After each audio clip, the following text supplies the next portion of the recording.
We would like to thank our major sponsor, NASA Organic, for supporting Series 1 of Rose Street Pantry.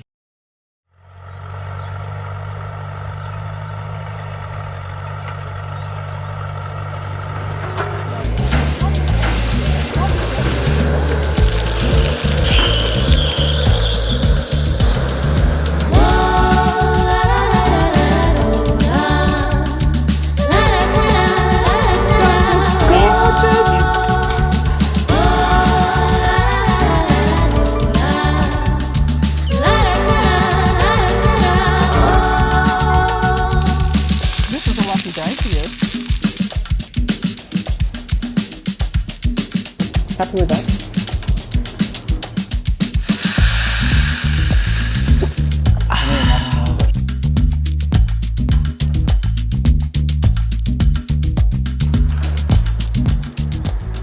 We live in a world that's full of processed foods, where there's a real disconnect between what we eat and where it comes from. As a health professional and journalist, I'm particularly interested in what goes into the foods we eat and the effects that has on our body. And so I love that there's been a real swing back towards small-scale food producers here in Australia, because people want to know where their food comes from and how it's produced. And when you know the face behind the foods you eat, you can ask questions.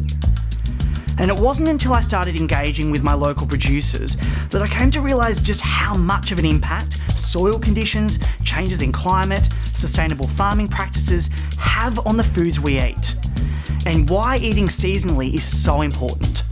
So this is what this series is all about: celebrating Australian producers, hearing their stories, learning their practices, experiencing their beautiful products, and encouraging more of you to access real food.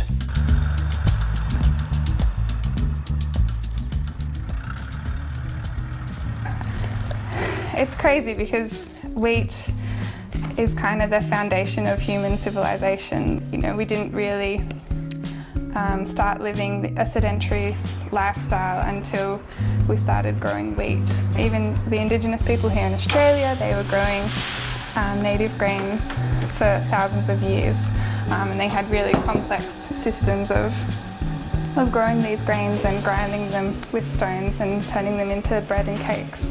So yeah, it's crazy that wheat is so important, but we've kind of just treated it as this staple, this commodity, and it's taken us such a long time to really reconsider where it's coming from and try to connect with the farmers who are growing it.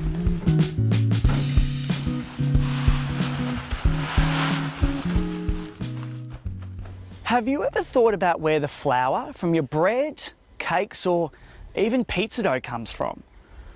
In an age where we ask whether our beef comes from grass-fed cattle, or where our coffee beans originate, or whether our eggs are free range, why has the origin of flour, the key ingredient in everyday staples like bread, remained relatively anonymous? Well, that's about to change. They say that grains are the final frontier in the local food movement that connects producers to consumers. And Ian and Courtney of Woodstock Flour in Berrigan, New South Wales, are part of that movement. And this is their story. Historically known for its wool and wheat production, the charming township of Berrigan is surrounded by rich agricultural land that supports a long history of farming families. Out here, the air is clear. You can hear the wind rustling through the wheat crop, and there's history and character in the old sheds, letterboxes and houses.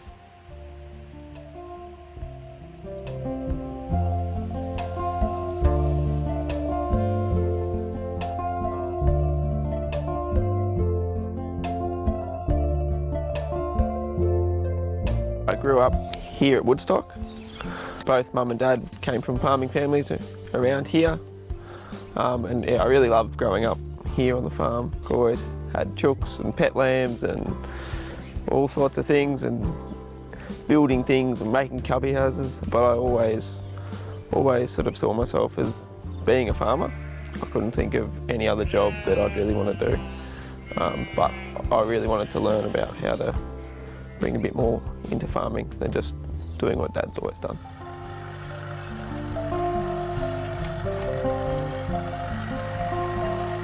Ian's family ties to Woodstock began in 1922, when his great-grandfather started managing the farm for a pastoral company. When the company folded in 1927, he purchased the 2,000-acre land holding, continuing its legacy as a wheat and sheep farm. With an interest in farming and land rehabilitation, Ian relocated to Melbourne to study landscape management with the intention of one day returning to the family farm. It was here he met and fell in love with Courtney. And I'm from Pambula on the south coast originally. My dad was an oyster farmer, so I haven't really grown up around farms, but a lot of my family members were on the land in some way or another. And food's always been really important in my life, in my family life. I went to Melbourne to study environmental geographies, and then I went on to do ag studies as well, because I found that in terms of environmental issues, the best way to address that is through farming. And so that's why I was drawn down that path. After graduating university in 2016, Ian and Courtney worked as farmhands on a small property outside of Melbourne. It was here they came up with an idea for a small business that would later become Woodstock Flour. High quality, freshly milled flours using a variety of diverse grains, such as Spitfire, rye, spelt and rosella, from Ian's family farm. It was a relatively untapped market, but with growing knowledge around the health benefits of freshly milled whole grain flours and their distinctive flavour profiles, more and more bakers were seeking these types of products. Ian was always talking about how beautiful Woodstock was and how much he missed it, and I loved the idea of coming here and being involved in some way, and so we thought that by value adding the grain, that would be one way of being able to be involved. We saw an opportunity with the grain that was being produced here at the farm. We saw it as being a really good product that wasn't being appreciated in the way that it should. It was just being shipped off and getting mixed up with different parcels of grain and whatever. A way that we could add an enterprise without taking away from what mum and dad are doing, just adding on to it. And that allows the farm to be a lot more resilient. After initially testing the waters with a small benchtop mill, they began selling their flour at farmers' markets across Victoria. Their offering was unique, and so demand grew. But they fast reached a point where a small benchtop mill wasn't going to cut it. So in 2018, they made the decision to import a new American stone mill from Vermont, enabling them to meet demands and grow their little business. It also allowed them to step outside of the farmers market space and start selling their product to restaurants, bakeries and food stores. When we decided to buy that mill, we really committed to staying here at the farm, to making it work, to making great flour from our great grain. It was a big investment for us, but we had a lot of bakers, mostly in Melbourne, who were really backing us. So with our kind of social media presence as well, we kind of secured like a pretty strong market before we even had the mill here, which was really helpful. Like, we knew that we weren't just going into it blindly, even though it was a massive financial investment. We kind of knew that we'd have people that would back us up because they were so passionate about what we were doing. And people really got behind them. Home bakers could feel, see and taste the difference, and specialty bakers were recording profit increases off the back of using their flour. They had a genuinely engaged audience, particularly in Melbourne.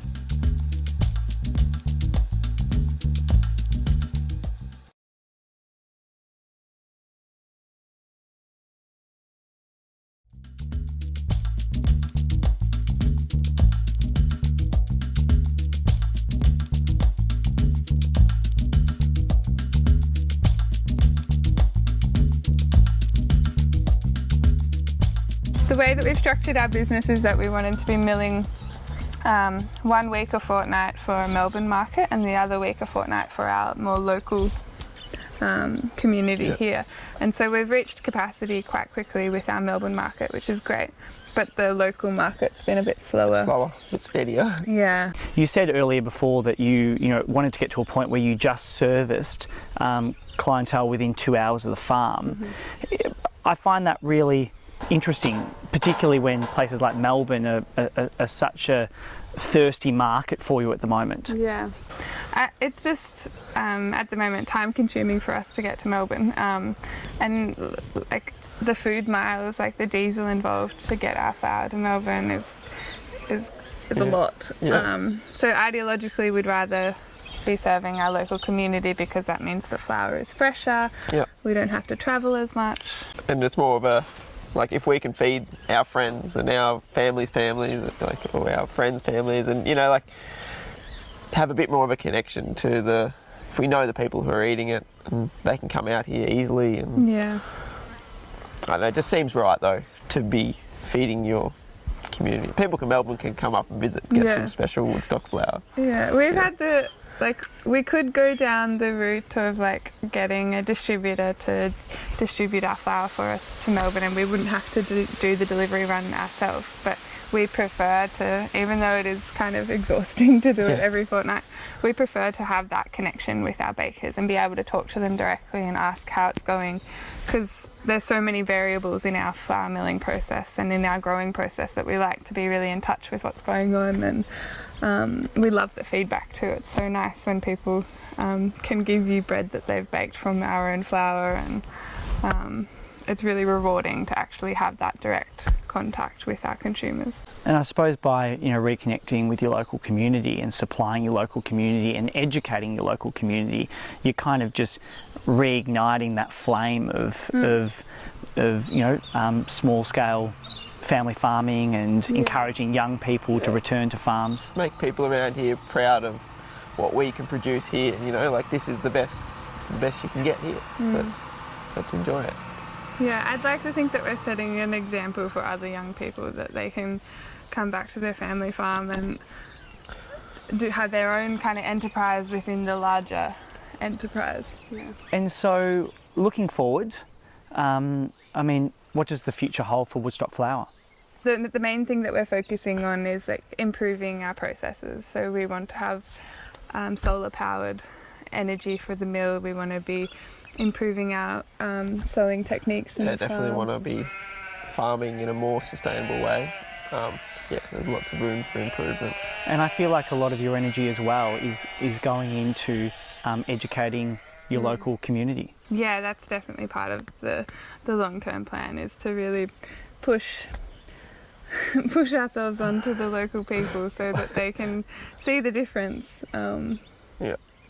Yeah, I think there needs to be a lot more education around here about why we should be consuming healthier food, local food, and food that's processed in an organic way. Yeah, we really pushing the local grain economy is what the way that people talk about it, and we want people to think of it like they would with their wine or their coffee, or this is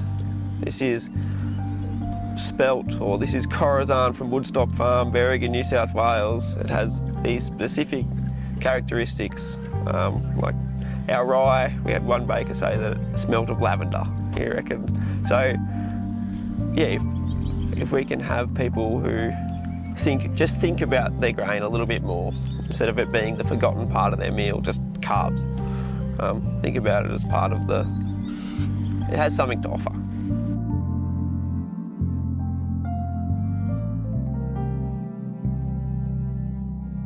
Will Mabel be the 5th generation for Woodstock? I reckon, by the way that she pokes all the chooks and loves the sheep and dogs. I think she, similar to me, had that upbringing, and just, she may or may not, but I think that she'll have a fair bit of passion. I'd like to think that the farm's here and in a really good state, so that if she, or even my siblings' kids or whatever, however it works out in the future. But I'd really love that Woodstock will be somewhere that our kids can all be together and hang out and hopefully farm, and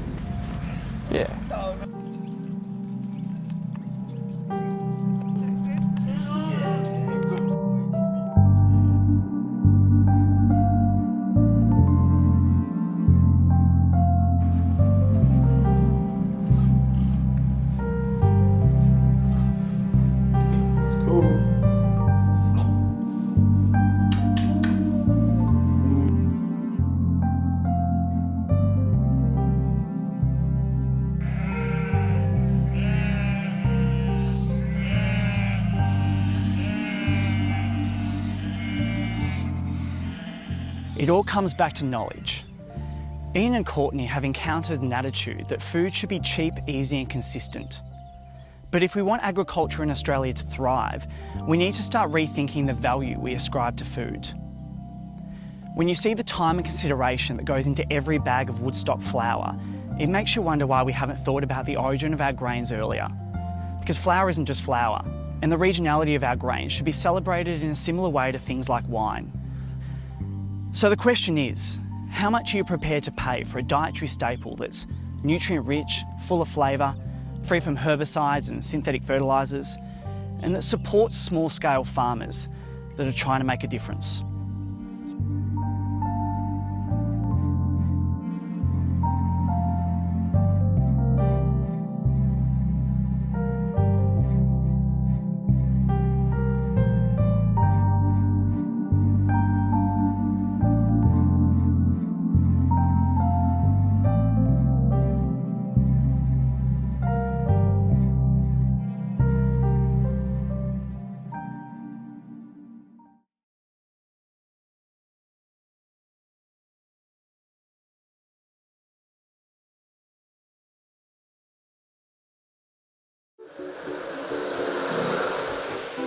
Back in Melbourne, I returned to our little kitchen in Fitzroy, inspired and ready to bake with the beautiful whole grain flours from Woodstock.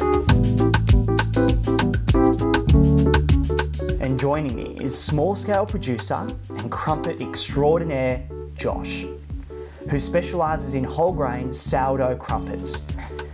It's your childhood smothered in sticky honey and butter.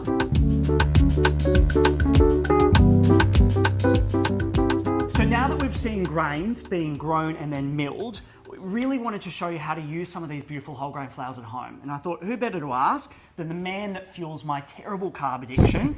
Got Josh from Holy Crumpets. Josh, welcome. Thank you. Josh, crumpets, why did you start your little business? I was at a point in my life where I was working super long hours, not really finding it fulfilling. Wanted to take a step back, do something simple. So childhood fond memories, like most of us, crumpets were a pantry staple, and I wanted to see how far we could push those and to make it something a lot more wholesome than the commercial ones that are available. Yeah, right. Yeah. So Meredith and I were actually having a conversation earlier. We were saying, just say you made 2 batches of crumpets, right? And one batch, you use like a highly processed white flour, say that our grandmothers would have used back in the day. And then the other batch, you used a beautiful whole grain flour, like what we've brought back from Berrigan. What would the noticeable differences be between those 2 batches of crumpets? So the biggest thing between those 2 flours is one has all the goodness and one's been stripped of it. So what you're going to get with all that goodness is a whole heap of flavour, great texture, as well as all the nutrients that die off while it's been sitting on the shelf with that processed flour. And so is it really hard then to educate your customers? Your crumpets obviously have a shorter shelf life. Mm-hmm. They're obviously going to be more expensive to buy, yep. But they're not loaded with nasties and additives and preservatives. Yeah. Is it hard to educate consumers? I think it is a little bit, but I definitely feel there's been a strong shift towards these type of products. People are becoming more aware and looking at what we eat and wanting more out of it and are willing to spend more for it. Going to things, the education starts at sort of farmers markets and things like that, which I feel like more people are attending. So yeah, it's a slow process, but I definitely feel there's a shift towards those sort of products. So the reason I brought you in here is so we can make some of your beautiful crumpets, okay? Yep. So where does it begin? What do we do? So first step, we get some beautiful whole grains and we're going to put them through the mill.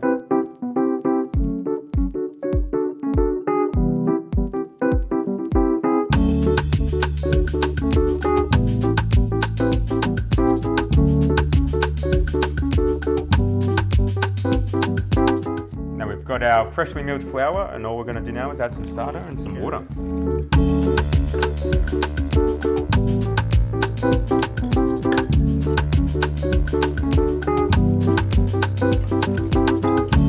Alright, so we've mixed all our ingredients together. Yep. So what we're going to do now, transfer it back into our jar and let it proof overnight. Okay, yep, alright. So we're good to go, pan's hot. We're good to go. We've got our nice active starter that's proofed overnight. Yep. All we're going to do to this is add a touch more water. Okay. and add some bicarb.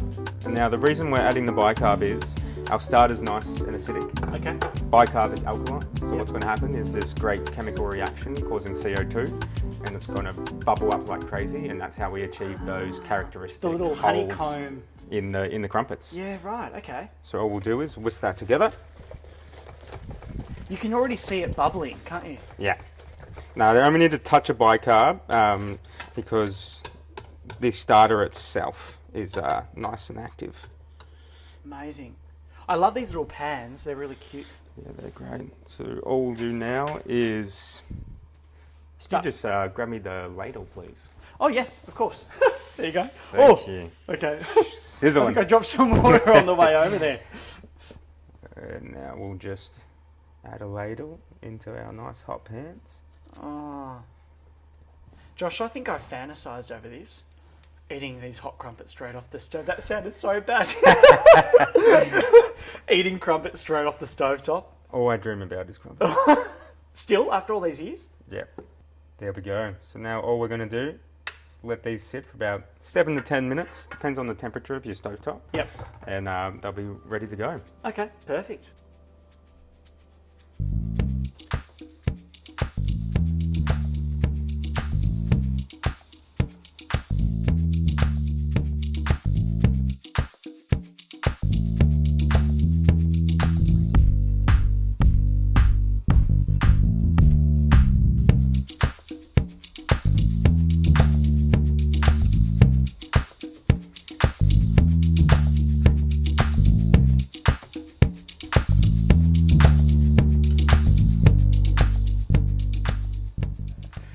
Oh, Josh, they look bloody magnificent, man. Let's get into them. Your poison is... Creamed honey for sure. Oh, really? Yeah. Classic, okay, man. great, yeah. I'm going to do savoury, mate. It's amazing. Oh. Okay, let's put them down. All right. Trick Beautiful. is every hole has got to be filled. Got to be filled. Oh, Jesus. It's amazing. And I'm going to put some beautiful beetroot relish on top of mine. Delicious. How beautiful is the colour against the crumpet? Yeah. Looks stunning. That's lovely. Of course, I'm not holding back with the Nah. quantity. Equal parts crumpet and topping. That's what I'm like with all things in life. The topping's always got to be equal. All right, that looks absolutely amazing. Should we do it? Yeah, definitely. So, All right. cheers. Cheers. Thanks for showing me your secrets, mate. You're welcome. Oh.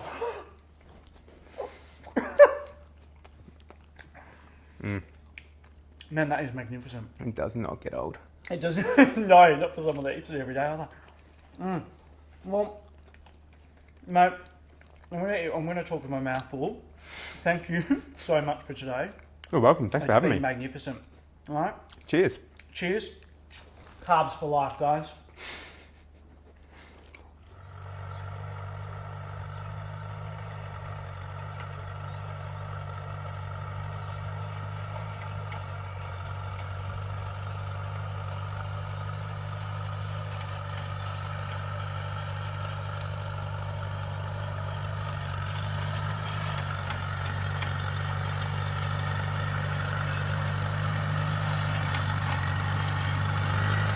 We would like to thank our major sponsor, NASA Organic, for supporting Series 1 of Rose Street Pantry.